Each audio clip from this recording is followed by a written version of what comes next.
Practice paper हम जब 1 कर रहे थे क्लास 10 मॉडल पेपर, ठीक है, गणित कक्षा 10, उसका पार्ट 1 हम पहले कर चुके थे और पार्ट 2 में हम 21 नंबर से शुरू करेंगे। ठीक है, सो पार्ट 1 पहले करा रखा है, आपको वीडियो लिस्ट प्लेलिस्ट में देखने को मिल जाएगा। हो सकेगा तो मैं लिंक पे डालने की कोशिश करूँगा डिस्क्रिप्शन पे। क्वेश्चन नंबर 21 पे आते हैं। अब मैं जब देख रहा हूँ ना पूरे सब्जेक्ट को, तो कुछ कुछ क्वेश्चन जो आपके सिलेबस में इस बार नहीं है वो भी डाले गए हैं 2021 में, तो जो नहीं है उसे मैं मना कर दूंगा। जैसे 21 पे आ जाते हैं, कह रहे हैं उस बिंदु के निर्देशांक ज्ञात कीजिए जो बिंदु इतने और इतने को मिलाने वाले रेखाखंड को 3:4 में व्यक्त करते हैं। एक मेरे पास रेखाखंड है जिसके निर्देशांक 1 6,-9 है और जो बी है वो है 4,6। माना तो एक बिंदु विभाजित करती है, वो उसके निर्देशांक मान लिया x, y, ये आपको निकालना है और किस अनुपात में व्यक्त करती है 3:4 में। यहाँ से लेकर यहाँ तक 3 है और यहाँ से लेकर यहाँ तक कितना है 4 है। ठीक है, आई बात समझ में। यानी कि ये जो 3 है आपका वो आपका m1 है और ये आपका m2 है, ये आपका x1 है, ये आपका y1, ये x2 है, ये आपका y2 है। ठीक है, और ऐसे लिखेंगे प्रश्न अनुसार, माना वह बिंदु P x, y है। विभाजन सूत्र लगाना है, विभाजन सूत्र से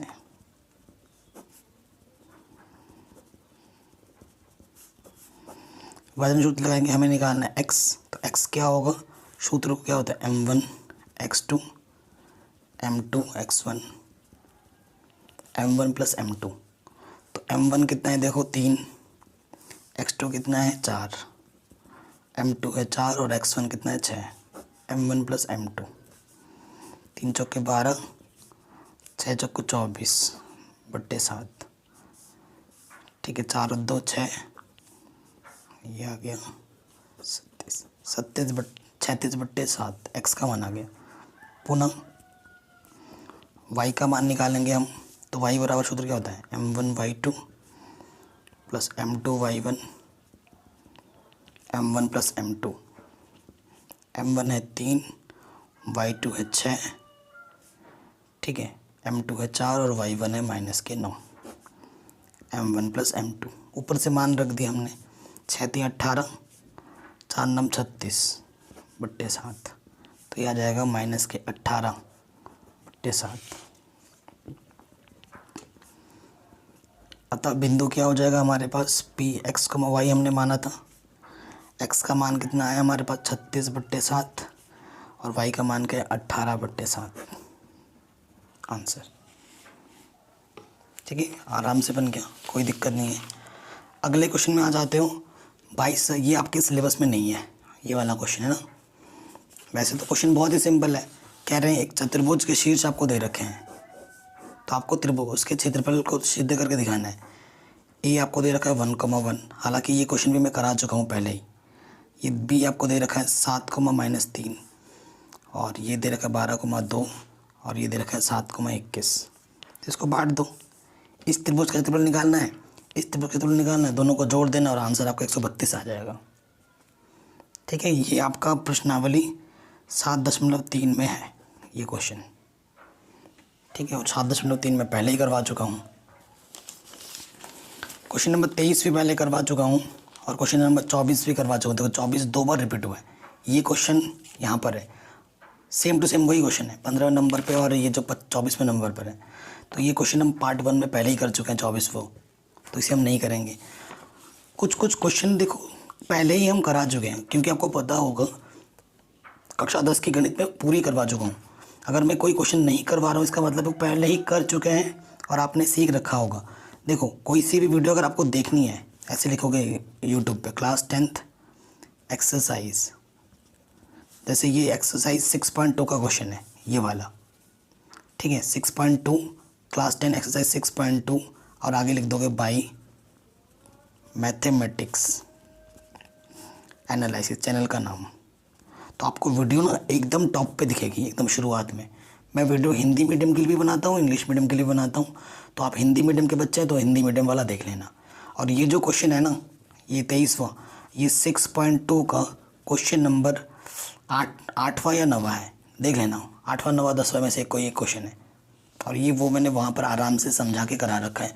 इसको इसलिए नहीं करवा रहा क्योंकि बाकी जो मॉडल पर मैंने कराए हैं ये क्वेश्चन काफ़ी बार रिपीट हुआ है, इसको मैंने कई बार करा दिया मॉडल पेपर में, कई बार। एक्सरसाइज में तो करा ही रखा है, मॉडल पेपर में भी मैंने बहुत बार कराया हुआ है। तो बहुत इंपॉर्टेंट क्वेश्चन है, आप ज़रूर कर लेना। अगर आपको नहीं आता तो ज़रूर देख लेना। अगले क्वेश्चन में आ जाते हैं। कह रहे चित्र में छायांकित भाग का क्षेत्रफल ज्ञात कीजिए। ये जो आपको चित्र दिख रहा है, इसमें आपको छायांकित भाग, ये जो छायांकित भाग है, इसका क्षेत्रफल आपको निकालना है। तो देखो, ये बड़े वाले टुकड़े में से अगर ये छोटा वाला टुकड़ा घटाओगे तभी ये छाया वाला बचेगा। और त्रिज्या के द्वारा काटा गया खंड क्या होता है? त्रिज्यखंड होता है। यानी कि बड़े वाले त्रिज्यखंड में से हमें छोटे वाले त्रिज्यखंड घटाना है। ऐसा चित्र है आपके पास। ये ए है, ये सी है, ये बी है, ये डी है, ये ओ है, और ये वाला जो कोण है वो 40 डिग्री है। और इससे आपको, इस क्षेत्रफल को आपको निकालना है। ठीक है, देखो क्वेश्चन बहुत ही सिंपल है। ऐसे लिखेंगे, दिया है यहाँ से लेकर ये जो त्रिज्या दे रखी है ना, वो कितनी है? 7 है, इतनी। और ये जो पूरी है यहाँ से लेकर यहाँ तक, ये कितनी है? 14 है। ठीक, सो देखेंगे दिया है। बड़ी वाली त्रिज्या को हम 14 बोलेंगे, छोटी वाली त्रिज्या को हम 7 बोल रहे हैं। और जो कोण हमें दे रखा है वो 40 दे रखा है। ऐसे लिखेंगे, प्रश्नानुसार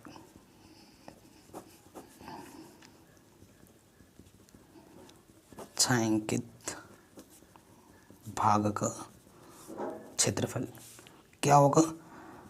आम भाषा में लिखेंगे, बड़े त्रिज्यखंड का क्षेत्रफल माइनस छोटे त्रिज्यखंड का क्षेत्रफल। ठीक, तो बड़े त्रिज्यखंड का क्षेत्रफल सूत्र क्या होता है? थीटा बट्टे 360 गुणे पाई r1 स्क्वायर, और ये भी हो जाएगा थीटा बट्टे 360 पाई r2 स्क्वायर। थीटा बट्टे 360 पाई, दोनों में से कॉमन निकाल लो, यहाँ से आ जाएगा r1 स्क्वायर, यहाँ से आ जाएगा r2 स्क्वायर। थीटा का मान है 40 बट्टे 360, पाई का मान है 22 बट्टे 7, r1 का मान कितना है? 14, r2 का मान है 7। ठीक, 0 0 कटा 4 नाम 36, तो 22 बट्टे 9 सत्ते 63, 14 का वर्ग 196, 7 का वर्ग 49। 6 में से 9 घटाओगे, घटेगा नहीं। 16 में से 9 घटाओगे 7 आ जाएगा। ठीक है, हाँ, इस हासिल दे दिया। 18 में से 4 गया तो 14। ठीक है, अब इसको क्या करना है? आपको सरल कर लेना है, गुणा भाग देके। कितनी बार जाएगा? कटेगा क्या? 5 7 5 12 कट रहा है। 3 से 3 दूनी 6, 3 एक कम 3, 3 चौके 12, 3 नम 27, 7 3 21, 7 7 49। ठीक है, तो ऊपर आ जाएगा 22 7 154 बट्टे 3 सेंटीमीटर स्क्वायर। ये आपका आंसर आ जाएगा। ठीक है, तो ये क्वेश्चन आपका आराम से बन जाएगा। अब इसमें अथवा में भी क्वेश्चन दे रखा है। क्या बोल रहा है? एक लंबवृत्तीय शंकु है, ये आपका लंबवृत्तीय शंकु है। ठीक, इसको पिघलाकर, लंबवृत्तीय शंकु 8 सेंटीमीटर ऊंचा, यानी कि इसकी जो हाइट है वो 8 सेंटीमीटर है, और उसके आधार की जो त्रिज्या है यहाँ से लेकर यहाँ तक वो कितनी? 2 सेंटीमीटर है। शंकु को पिघलाकर एक गोले के रूप में ढाला जाता है, एक गोला बनाया जाता है। ये शंकु से आपको क्या बनाया जा रहा है? गोला बनाया जा रहा है। गोले का व्यास ज्ञात करना है। देखो, अगर गोले की त्रिज्या मालूम हो जाएगी तो उसका डबल कर दोगे तो व्यास आ जाएगा, और इसका जो आयतन होगा इसके आयतन के बराबर होगा, क्योंकि इसी चीज़ से इस चीज़ बनाई जा रही है। जब एक वस्तु का दूसरे वस्तु रूप में रूपांतरण होता है तो जो हमारा आयतन होता है वो बराबर होता है। ठीक है ना, वो आयतन हमारा क्या होता है? बराबर होता है। अथवा का क्वेश्चन है। सो देखिए, प्रश्नानुसार शंकु का आयतन किसके बराबर होगा?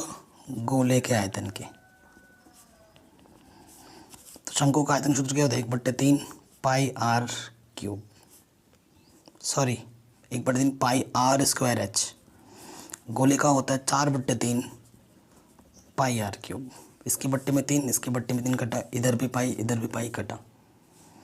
यहाँ से क्या बचा आर, आर का मान क्या है 2, 2 का वर्ग, एच का मान कितना है 8, इधर 4 और इधर आर क्यूब।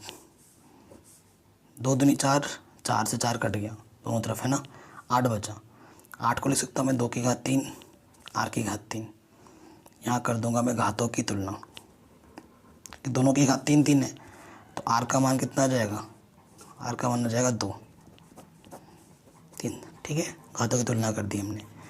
व्यास निकालना है, व्यास होता है त्रिज्या का दोगुना, तो त्रिज्या कितना है, व्यास कितना आ जाएगा 4 सेंटीमीटर। ये हमारा आंसर आ जाएगा। ठीक है, एकदम हलवा क्वेश्चन था। किसी भी क्वेश्चन में थोड़ी सी भी दिक्कत हो एक बार दोबारा देख लो। अगले क्वेश्चन में आ जाते हैं। ठीक है, 5 वर्ष बाद, ये सारे एनसीईआरटी की प्रॉब्लम है और ये सब मैंने करा रखा है। देखिए ये क्वेश्चन है 5 वर्ष बाद मोहन की आयु। ठीक है, कह रहे हैं 5 वर्ष बाद मोहन की आयु उसके पुत्र की आयु से 3 गुनी हो जाएगी, और 5 वर्ष पूर्व मोहन की आयु उसके पुत्र की आयु की 7 गुनी हो थी। उसकी वर्तमान आयु ज्ञात कीजिए। ठीक है, उसकी वर्तमान आयु हमें ज्ञात करनी है। चलिए ज्ञात करते हैं हम। पहले मोहन की आयु और उसके पुत्र की आयु को कुछ मान लेते हैं। माना मोहन की आयु, मोहन की जो वर्तमान आयु वो x वर्ष है, तथा पुत्र की आयु y वर्ष है। ठीक है, क्या बोल रहे हैं, पहले कंडीशन क्या है, 5 वर्ष बाद, 5 वर्ष बाद, बाद में क्या होता है जोड़ता है। अभी मेरी आयु 10 वर्ष है, 2 वर्ष बाद कितनी होगी 12, बाद मतलब जोड़ते हैं। ठीक है, सो 5 वर्ष बाद मोहन की आयु क्या होगी, जितनी है उसमें 5 जोड़ देंगे, और पुत्र की आयु क्या होगी y + 5 वर्ष। ठीक है, प्रश्नानुसार, प्रश्न में क्या बोला है, पुत्र की आयु से 3 गुनी हो जाती है। ये बाप है ये बेटा है, कितनी गुनी आयु हो जाती है, बाप 3 गुना हो जाता है। तो बराबर करने के लिए छोटे वाले में 3 से मल्टीप्लाई कर दो, गुणा कर दो। ठीक है, तो x + 5 3y 3 ही बचे 15, प्लस का के माइनस का हो जाएगा,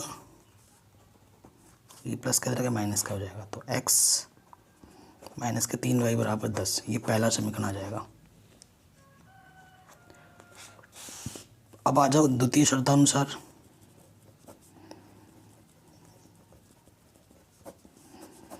द्वितीय शर्त में क्या है, 5 वर्ष पूर्व,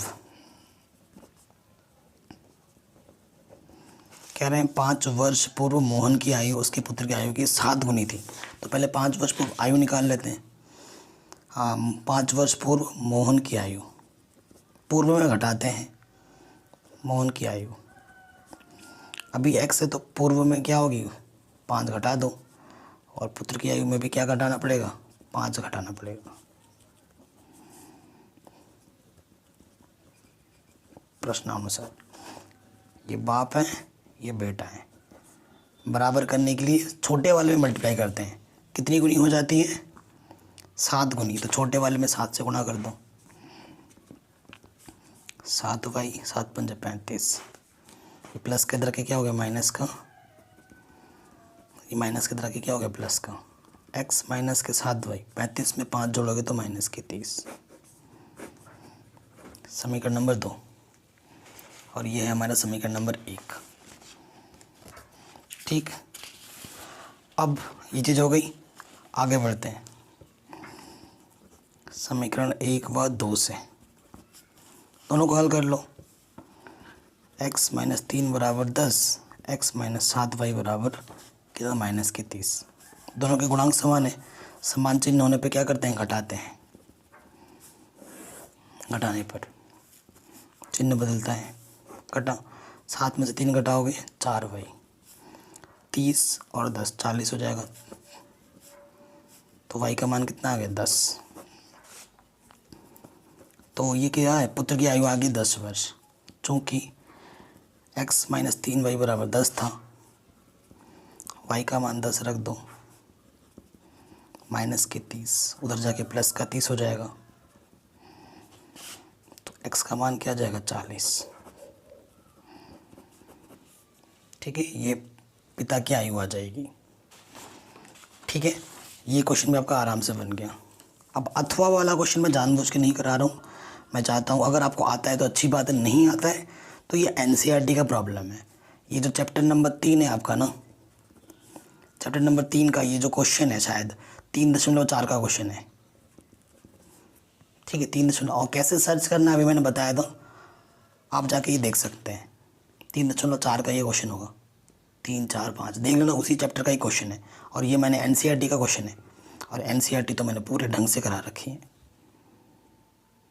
ठीक है, ये क्वेश्चन एक एक क्वेश्चन मैं छोड़ रहा हूँ जानबूझकर, क्योंकि पहले से ही कराए हुए हैं बार बार, तो ये वहाँ जाके देख लेना। बाकी क्वेश्चन पे जो नहीं कराए, जो डिफरेंट है, जो एग्जाम नहीं है, वो हम कर ही रहे हैं। 27 इस पे आ जाओ। कह रहे 7 मीटर ऊंचे भवन, ये भवन है जिसकी ऊंचाई कितनी है 7 मीटर। भवन के शिखर, ये शिखर होता है और ये पाद होता है, नीचे वाला पाद ऊपर वाला शिखर। भवन के शिखर से एक टावर है, इधर एक टावर है, ये क्या है टावर। कह रहे भवन के शिखर से टावर के शिखर का जो उन्नयन कोण है 60 डिग्री है। ठीक है, तो ये ज़मीन ले लो, क्योंकि घर और टावर हवा में तो रहेंगे नहीं, ज़मीन पर रहेंगे। उन्नयन कोण बनाने के लिए मुझे यहाँ पर लेना पड़ेगा, इसके समांतर यहाँ एक रेखा लेनी पड़ेगी, और ये दूरी बराबर होगी। उन्नयन कोण कितना बोला है 60 डिग्री। और फिर बोला है इसी शीर्ष से टावर के पाद बिंदु का जो अवनमन कोण है वो 45 है। अवनमन कोण मतलब यहाँ से लेकर यहाँ तक कितना है 45। अगर यहाँ 45 है तो यहाँ भी 45 बनेगा। ठीक है, तो हमसे क्या बोला, टावर की ऊंचाई ज्ञात करो। टावर की ऊंचाई ज्ञात करनी है। देखो ये 7 है तो ये भी तो 7 मीटर होगा। बस इतनी ऊंचाई मेरे को मिल जाए, माना ये ऊंचाई क्या है h है, तो 7 में h जोड़ दूंगा, आंसर आ जाएगा, टावर की ऊंचाई आ जाएगी, है कि नहीं। मैं नाम दे देता हूँ इसका। ठीक, नाम दे दो इन सब का, ये A है, B C D E। ठीक है, नाम दे दिए, बहुत ही सरल है। देखो मेरे को बस h चाहिए, h निकालना है, और एक भुजा पता होनी चाहिए थी, तो है ही नहीं पता। अब ये एक समकोण त्रिभुज बन रहा है और ये एक समकोण त्रिभुज बन रहा है, तो इन दोनों त्रिभुजों में कौन सी भुजा है जो दोनों में कॉमन है, ये वाली। तो ये अगर ये वाली आप निकाल देते हो तो इसका जो मान होगा इसका भी वही मान होगा, चूँकि BC का मान किसके बराबर है AD के। इसलिए त्रिभुज किस में आ जाओ ABC में, ये पता है, ये निकालना है। कोण के सामने वाली भुजा लंब होती है AB बट्टा BC, लंब बट्टे आधार क्या होता है tan थीटा, थीटा कितना है 45। AB का मान 7, BC हमें निकालना है, tan 45 का मान 1 होता है, तो BC कितना आ गया, BC 1 कम BC 7 आ गया। BC का मान भी 7 मीटर है। ठीक है, BC का मान 7, अगर ये 7 है तो ये भी 7 है। आपको ये संबंध पता है ना, लाला आम लाया कच्चा कच्चा आम, यहाँ से sine theta cos theta tan theta, नीचे से कॉसेक, यहाँ से सेक और यहाँ से कॉट। लंब बट्टे आधार 10, ऊपर से लिया है लंब बट्टे आधार तो 10 लगेगा, नीचे से लिखते आधार बट्टे लंब लिखते तो कॉट लिखते। ठीक, ये सब पढ़ा रखा है 8वें चैप्टर में बहुत ईजी तरीके से। अब ये पता चल गया, ये निकाल सकते हो। अब लेना पड़ेगा त्रिभुज AED में। ठीक है, लंब ED ज़रूरी नहीं है जो निकालना है उसे ऊपर ही रखो, लंब ये निकालना और ये पता है बट्टे आधार। ठीक, क्या होता है टेन थीटा, थीटा का मान कितना है 60, ई डी है एच, टेन 60 का मान होता है √3, 7 यहाँ से क्या जाएगा गुणे में 7 √3, ठीक है। अतः टावर की ऊंचाई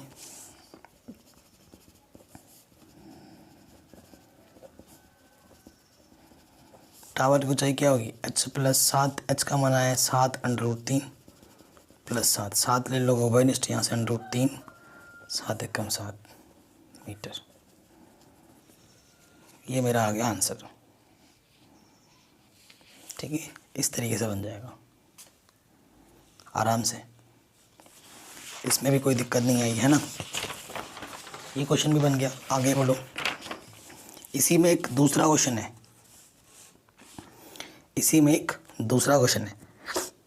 क्या बोल रहे हैं, मीनार के आधार से, एक मीनार है, मीनार का आधार ये हुआ, आधार मतलब जमीन का हिस्सा, कह रहे मीनार के आधार से एक सरल रेखा में 100 मीटर, एक तरफ 100 मीटर तथा 150 मीटर की दूरी पर स्थित दो बिंदु हैं, एक 100 मीटर है और एक 150 मीटर है।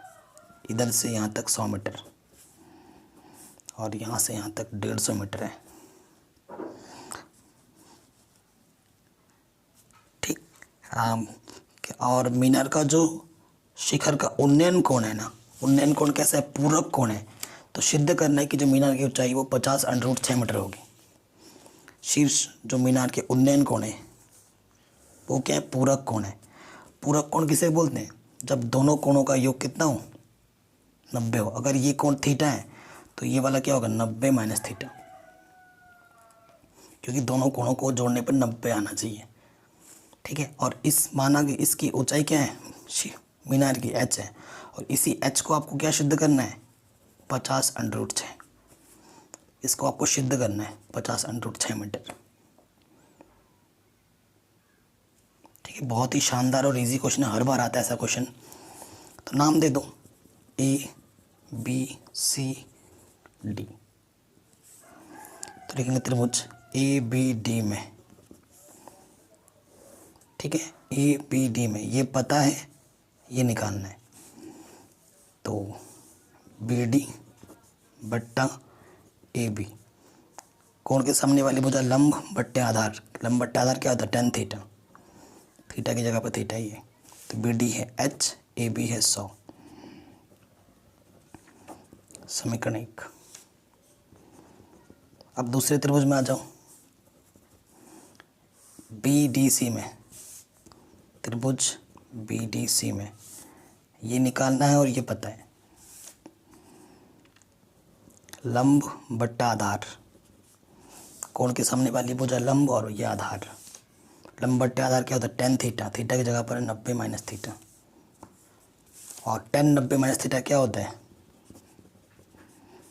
cot theta. सूत्र है ये, तो पढ़ रखा आपने ट्रिग्नोमेट्री में। BD हमारे पास h है और ये मेरे पास 150 है। समीकरण 1 समीकरण 2 की कर दो आपस में गुणा, बायां वाला बाईं तरफ गुणे में, दायां वाला दाईं तरफ गुणे में। tan थीटा गुणे cot थीटा का मान क्या होता है, 1 होता है, ठीक है। tan थीटा गुणा cot थीटा 1 होता है। वैसे ही sin गुणा cosec 1 होता है, अगर दोनों थीटा का मान समान होता है तो, और ऐसे ही sec थीटा गुणे cos थीटा का मान भी 1 होता है। h गुणा h स्क्वायर, इनकी गुणा करोगे 15 एकम 15, पीछे से 3 0, तो h स्क्वायर बराबर इतना। अब इस क्वेश्चन का फ़ायदा क्या है ना, कि आपको आंसर पहले से पता है, तो बिना सोचे समझे इसका वर्गमूल निकालोगे तो 50 √6 ही आएगा। अब निकालने मत लग जाना एग्जाम में, आंसर पहले से पता, आंसर यही आना है, तो सोचना क्या, डायरेक्ट लिख दो 50 √6, आ गया आंसर। और निकाल के देखोगे तो भी यही आएगा, चेक कर लेना आप वर्गमूल निकाल के, है ना। तो ये क्वेश्चन भी आपका आराम से बन गया। अब हम डायरेक्ट क्वेश्चन नंबर 30 करेंगे। ऐसा क्वेश्चन हर बार आता है माध्यक निकालने के लिए। कह रहे निम्नलिखित आंकड़ों का माध्यक ज्ञात कीजिए।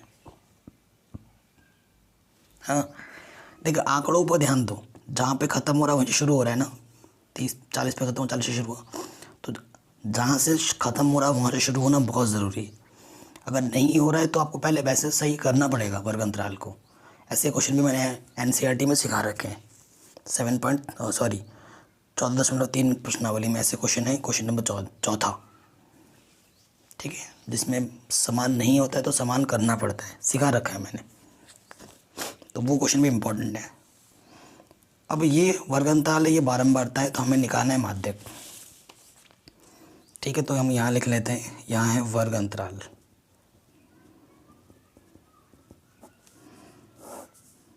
यहाँ है बारंबारता और यहाँ आएगी संचयी बारंबारता CF। कहाँ से कितना है, 20 से 30, 30 से 40, 40 से 50, 50 से 60, 60 से 70, 70 से 80, 80 से 90 और 90 से 100। फिर जो F का मान दे रखा है 4, 12, 14, 16, 1 2 3 4, 16 के बाद दे रखा है 20, फिर है 16, फिर है 10, फिर है 8, ठीक है। अब देखो इन सबको, ये संचय बारंबार 4 है, पहला का वैसे ही आता है, इसमें जोड़ो, 4 और 12 16, 16 और 14 कितना हो जाएगा, 30, 30 और 16 46, 46 और 20 66, 66 और 16 76 एंड 82, 6 6 12 हासिल लगा 1, 82, 82 और 10 92, 92 8 100, इन सबको जोड़ोगे 100 आएगा। यहाँ पर जो है यहाँ पर भी वही आना चाहिए, तब आपने सही किया है, ठीक है। माध्यक का सूत्र आपको पता ही होगा, माध्यक को अंग्रेजी में बोलते हैं मीडियन। सूत्र क्या होता है, L + N/2 CF/F × H, ये सूत्र होता है। अब N/2, N इसे हम N बोलते हैं, N कितना है, 100/2, कितना आ गया 50। अब आपको 50 से जस्ट बड़ा ढूंढना होता है CF में, 50 से जस्ट बड़ा तो वैसे ये 100 भी है, 92 भी है, लेकिन 50 से पहला वाला बड़ा 66 है, इसी लाइन में जाऊँ, ठीक है। तो ये जो अंतराल है, ठीक है, माध्यक अंतराल बोलते हैं इसको, माध्यक अंतराल या माध्यक वर्ग ऐसे लिख सकते हो। वो कितना है, 60 से 70। तो ये जो निम्न बारंबारता है उसे L बोलते हैं, तो L मेरे पास कितना है 60, इनके बीच का अंतर 70 में 7 घटाओगे तो H आ जाएगा 10, और ये आया देखो कहाँ आया, ये F में है तो इसे हम F बोलेंगे। तो मेरे पास F कितना है 20, और इधर F ले लिया तो इसमें CF नहीं आ सकता, CF जस्ट इसके ऊपर वाला होता है, ये मेरा आ गया CF मेरा कितना आ गया 46। सारे मान मिल गए, अब रख दो सूत्र में,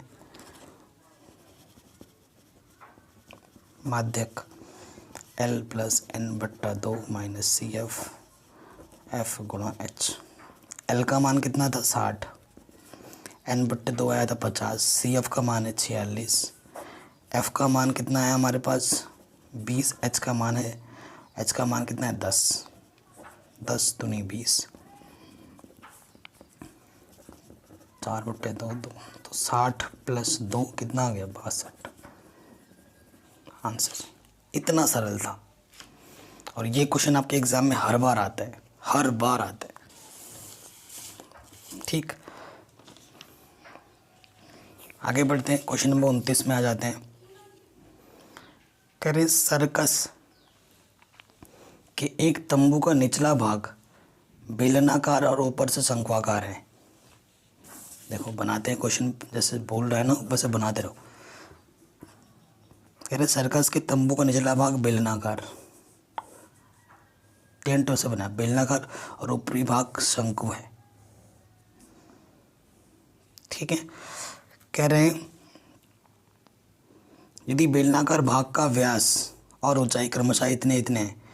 व्यास, भाग का व्यास जो दे रखा है यहाँ से लेकर यहाँ तक 126 मीटर है, और जो ऊंचाई है यहाँ से लेकर यहाँ तक वो 5 मीटर है। ठीक है, तो तंबू को बनाने में प्रयुक्त कपड़े का क्षेत्रफल ज्ञात कीजिए। कह रही है यदि बेलनाकार भाग का व्यास और ऊंचाई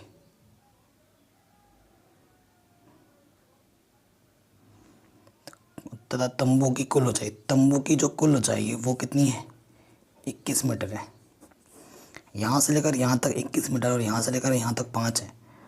तो यहाँ से लेकर ये एच, ये वाला जो कैपिटल एच होगा वो कैसे निकलेगा, टोटल में से हमें कितना घटा देना होगा, 5, 21 माइनस 5 यानी कि 16 मीटर। और इसकी जो त्रिज्या होगी, इसकी जो त्रिज्या होगी शंकु की और इसकी जो त्रिज्या होगी समान होगी, तो त्रिज्या क्या आ जाएगी, 126 का आधा, 2 चंग 12, 2 तियाँ 63 मीटर। क्षेत्रफल की बात कर रहे हैं तो मेरे को एल चाहिए होगा, मेरे को क्या चाहिए होगा, एल। एल मतलब त्रिज्या को चाहिए, आपको चाहिए होगी, है ना क्वेश्चन में। सो वो चीज़ पहले आप निकाल लो। चूँकि एल क्या होता है, R square plus H square. R कितना, 63 का वर्ग, एच कितना है, 16 का वर्ग। तो 63 का वर्ग 63 गुणा 63 करोगे आपको मिलेगा 3 9 6 9। 16 का वर्ग करोगे 256, शायद 16 गुणा 16 कितना होता है, 256। 256 में आपको जोड़ना है अब कितना, 3 9 6 9, 3 9 6 9। ठीक है, तो ये जब हम जोड़ेंगे तो ये आ जाएगा 4 2 2 5। ठीक है, 4 2 2 5 आ गया। अब हमें क्या करना है, इसका वर्गमूल निकालना है। ठीक है, इसका क्या करना है, वर्गमूल निकालना है। अब वर्गमूल निकालो, वर्गमूल निकालना आपको आना चाहिए। 4225 है, तो इसका वर्गमूल आ जाएगा एल का मान 65। अब वर्गमूल निकालना गुणा भाग से अभी यहाँ पर मैं नहीं सिखा सकता। वर्गमूल निकालना गुणनखंड विधि है, भाग विधि है, कोई सा भी आप इस्तेमाल कर सकते हो। देखो शंकु जो ये जो आपका टेंट बना है, चारों तरफ से ऐसा बना है टेंट और ऊपर से ऐसा बना है, तो टेंट का क्षेत्रफल जो होगा वो क्या होगा, कब कुल लगाना है कब सिर्फ पृष्ठीय लगाना है उसी पर निर्भर करेगा। तो क्या होगा, बेलन का पृष्ठीय क्षेत्रफल, चारों तरफ से बेलन ऐसा और ऊपर से ऐसा शंकु है, बेलन का क्षेत्रफल प्लस शंकु का क्षेत्रफल। बेलन का क्षेत्रफल क्या होता है, 2 पाई आर एच। शंकु का क्षेत्रफल क्या होता है, पाई आर एल। तो पाई और आर क्या ले लो कॉमन, यहाँ से आ जाएगा 2h और यहाँ से एल।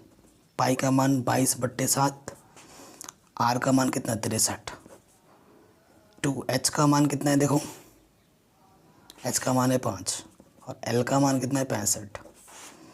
7 9 63, तो 22 गुणे 9 10 और 5 कितना आ जाएगा 75। तो 22 गुणे 9, ठीक है 22 गुणे 9 ये हो जाएगा 198 गुणे 75। ठीक है, उसको फिर गुणा कर दो 75 से, सो ये आ जाएगा 14850 मीटर स्क्वायर।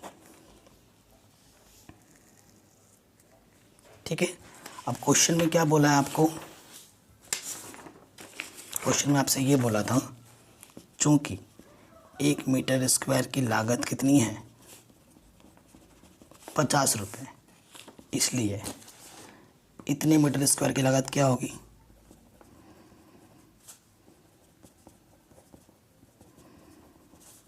अगर एक टॉफी की कीमत 2 रुपये होती है तो 5 टॉफी की कीमत कितनी होगी 10, गुणा करते हो तो एक की कीमत 50 है तो इतने की कीमत क्या होगी, गुणा कर दो।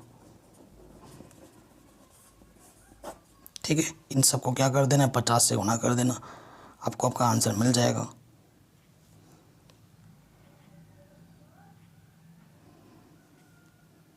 ठीक है, गुणा करके देख लो 14850 को गुणा करना है 50 से, सो आपका ये आंसर आ जाएगा 742500। इतना रुपये। ठीक है, अब बाकी फिर से मैं वही काम करूँगा। ये जो क्वेश्चन है ये भी आपको चैप्टर 6 में मैंने करा रखा है, और ये जो क्वेश्चन है ये आपके एनसीईआरटी एग्जाम्पल का प्रॉब्लम है, ये भी मैंने पहले ही करा रखा है वीडियोज़ में।